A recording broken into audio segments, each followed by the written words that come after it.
Chapter 64, Just Got In.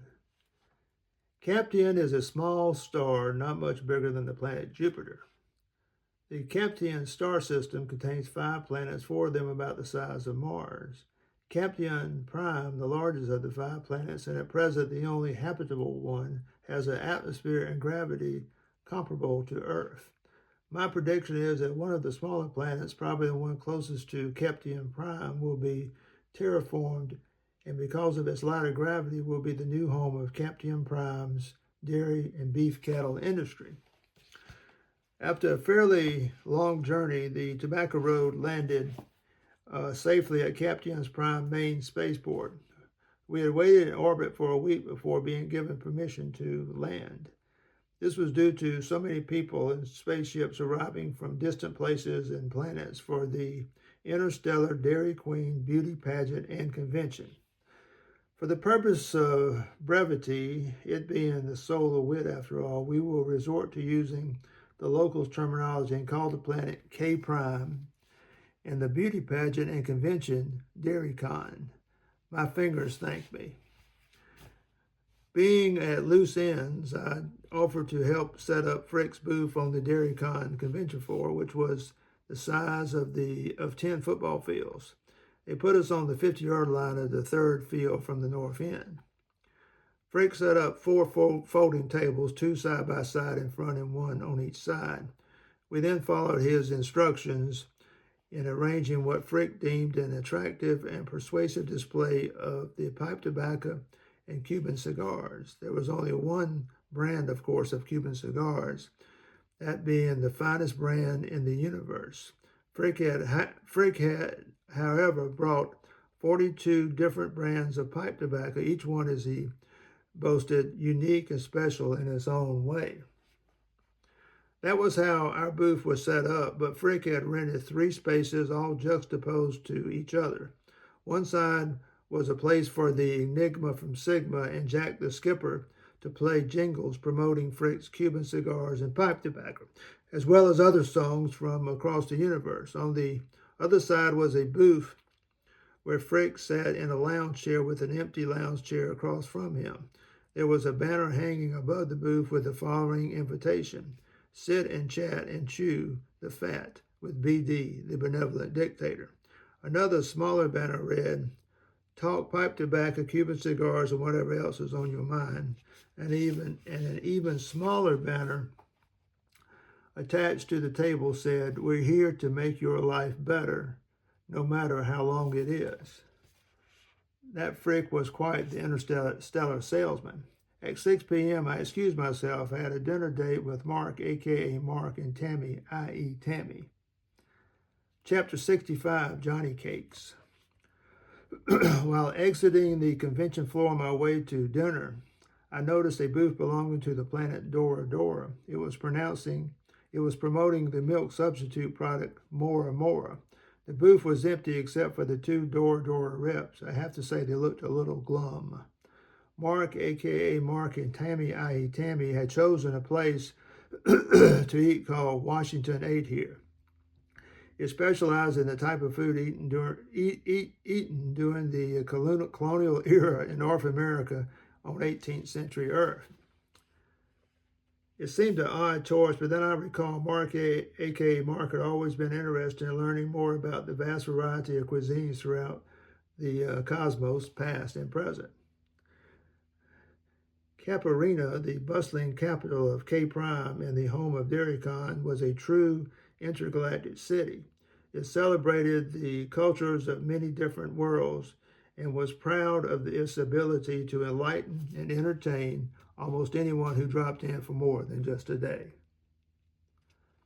I arrived at the restaurant first and got a table for 3. When Mark, a.k.a. Mark, and Tammy, i.e. Tammy, sat down, Mark, a.k.a. Mark, immediately said, you got to try the Johnny Cakes. They're out of this world. While waiting for the Johnny Cakes to be served, they filled me in on the circumstances that brought them to this year's DairyCon. Triple Crown winners from the past were invited. All expenses paid for by DairyCon Inc. My guess is they did this because there was real fear that It might be the last dairy con due to the cosmic milk crisis, and they wanted the last one to be as comprehensive as possible. Tammy, i.e. Tammy, said. I responded, hopefully that's one fear that's no longer real. Then I asked, how do you win a triple crown? Mark, a.k.a. Mark, spoke. Tammy, is too modest to tell you herself, so I will. To be a triple crown winner, which she is, by the way, he said with more than a little satisfaction, means winning the 3 most important contests held at DairyCon. First, the beauty pageant, where the winner is crowned Miss Interstellar Dairy Queen. Second, the recipe contest, where the contestant has to come up with a recipe that combines gelatin with milk or a milk product, and where the winner is crowned Miss Congeniality. And third, the milking contest, where the winner is crowned Mistreat the Teat with Dignity. I was flabbergasted. That sounds like one of the toughest competitions I've ever heard of. But tell me, who is behind all this? It's a huge enterprise, and that means a boatload of money is necessary to pull it off. Mark, a.k.a. Mark, answered. There's actually 2 organizations involved, Utter Universe and another Utter Universe. They're both based on, I interrupted with a laugh, Sigma 3. How did you know that? The Johnny cakes were served, and Mark, a.k.a. Mark, was right. They were quite tasty. I can see why George Washington ate here. Chapter 66, Return to Earth. As much as I wanted to, I couldn't stay on K Prime for the entire run of DairyCon. A berth opened up on the Syrian cargo freighter. Chickens had flown the coop.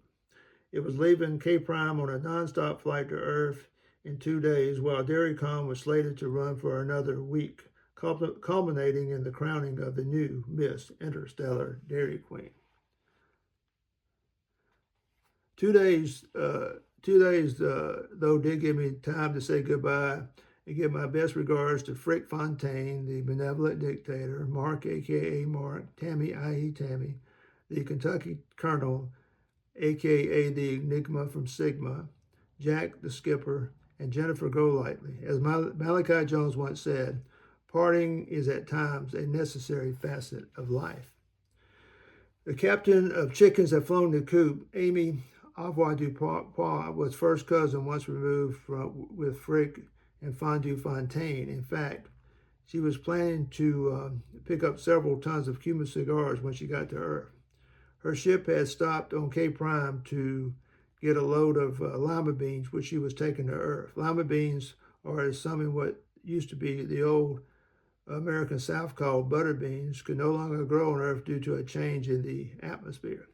A few thousand years ago, when the Centaurians had left Earth for good, they had moderated the climate on a wide scale, thinking most people would appreciate the change. Apparently, lima beans or butter beans, if you prefer, didn't.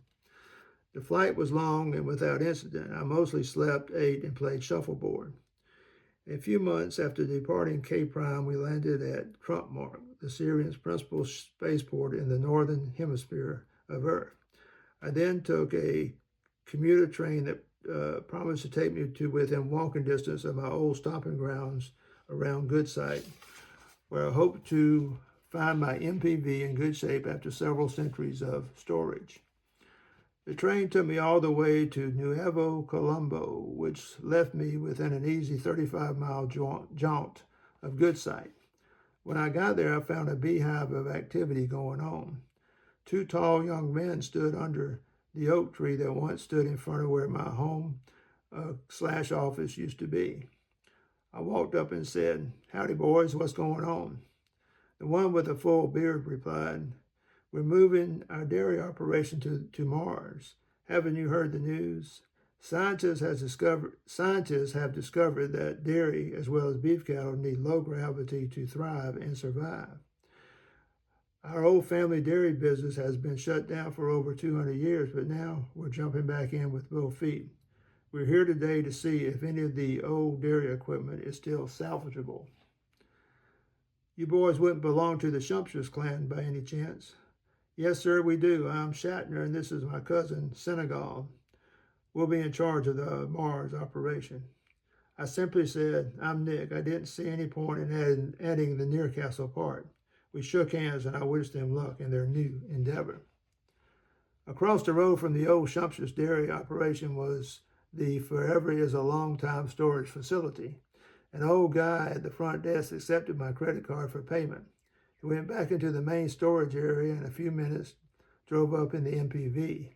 It was good to see it again. We still had many miles to go together and perhaps many promises still to keep.